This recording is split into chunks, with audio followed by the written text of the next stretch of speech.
এই বিড়ালকে কখনো আপনারা কষ্ট দিবেন না, বিড়ালকে আদর করবেন, বিড়ালকে ভালো মতো পুষবেন। বিড়াল যদি কোনো জাতির জন্য দোয়া করে, কোনো গৃহস্থর জন্য দোয়া করে, ওই সংসারের মধ্যে উন্নতি শুরু হয়ে যায়।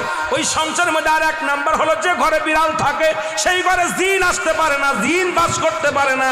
আর একটা ঘোষণা শুনেন, নবীজি বলে গেছেন, যে ঘরের মধ্যে বিড়াল ছানা বাস করে ওই ঘরের মধ্যে জিন জাতি প্রবেশ করতে পারে না। তাহলে ছোট ছোট মাসুম বাচ্চাগুলো যে ঘরের মধ্যে থাকে, মুসলমান অনেক সময় জিনের আশ্রয় পড়ে যায়, অনেক সময় জিনে আসর করে, ওই ঘরের মধ্যে জিনে আসর করে।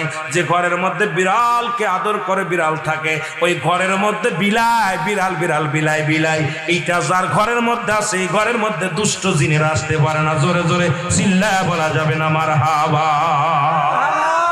একবার নবী সুলাইমান আলাইহিস সালাম শুনতে পাইলেন পাশের বাড়িতে একটা কুকুরকে কষ্ট দিয়ে বিষ